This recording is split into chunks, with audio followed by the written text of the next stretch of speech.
Toji Zenin, dubbed the Sorcerer Killer by the Jujutsu world, a person who turned his back on his entire family and could naturally break away from the world of Jujutsu by being an anomaly with zero cursed energy. An assassin who makes a living hunting different sorcerers with a wide array of cursed tools and only seems to care about money, taking care of himself, and gambling, although being quite terrible at it. On the surface, you may look at this guy and say that this dude is the most generic badass anime antagonist, but I'd argue differently. When looking past his physical traits and showings in the series, Toji is truly a sad character and one who I can't wait to talk about. In this video, I'll be discussing Toji Zenin and how I think beneath the facade of a badass assassin is really a hollow and sad man, who, if not for the choices he made in life, could have ended up being a great person at the end of it all. So without any further ado, let's jump right into it. Right off the bat, we can tell that Toji is one of the most arrogant, cocky, and prideful characters in the entire series.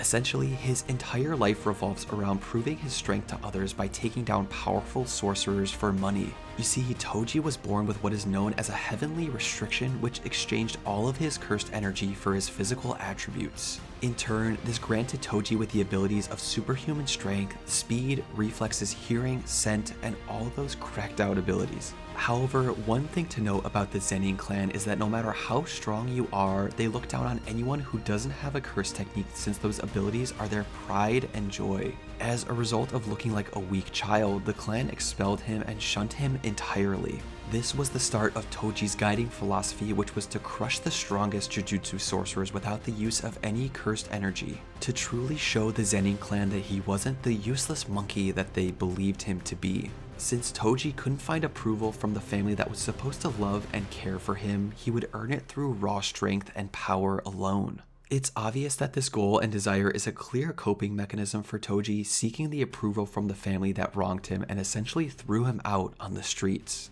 This desire to aim for the strongest is so great, in fact, that when he's ultimately revived by Ogami during the Shibuya incident arc, he immediately bares his fangs at the strongest, indicating that he was and is constantly looking out for the strongest people around him and proving himself to dominate them. This also coincides with him changing his name to Fushiguro to completely disassociate with any relationship to the Zenin clan whatsoever. So with that, we understand that Toji will stop at absolutely nothing to achieve his goal, and when I mean nothing, I truly mean that he'll go to the ends of the earth to prove how strong he is, even to the point of sacrificing his life. During his climactic battle with Satoru Gojo, Toji's intuition tells him to run at all costs because something simply doesn't feel right. He knew that he wasn't going to get paid for the fight and had already received money for killing the star plasma vessel Riko Amanai.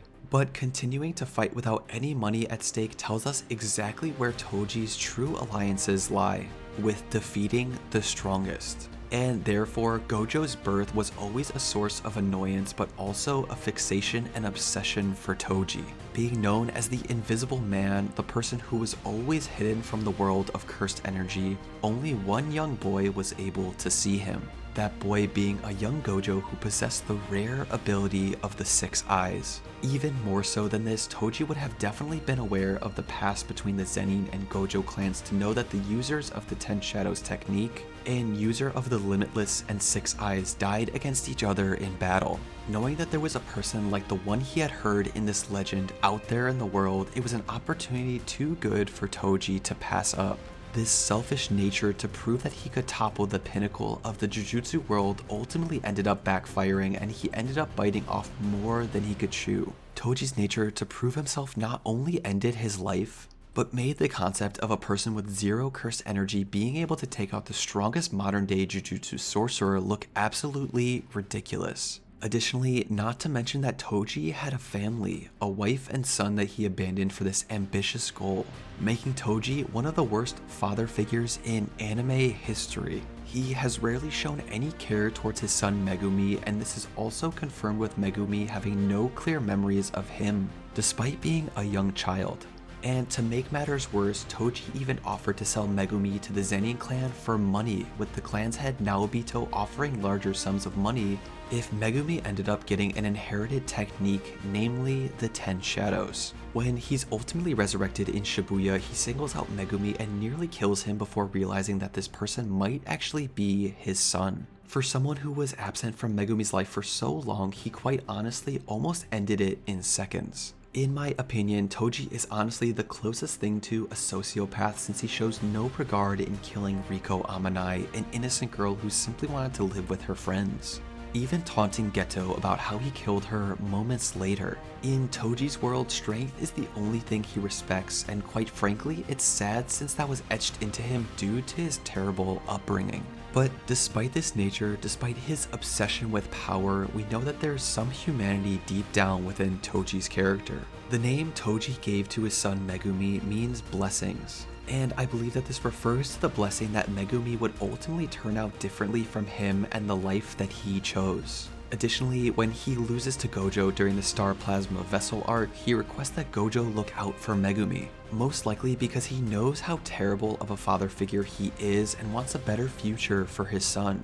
It's like Toji knows what needs to be done to ensure Megumi lives a good life but can't or won't provide it to him directly. In a sense, he's incapable of showing direct affection towards him. Violence seems to be the only way he's able to communicate with others, but despite this, there's a shred of morality and humanity that we see with this character, and it makes you wonder how he would have changed for the better with a decent family relationship and positive upbringing. In all, Toji is an incredibly entertaining character who provided some of the best action sequences the series had to offer. A person forged by a violent past and the desire for strength.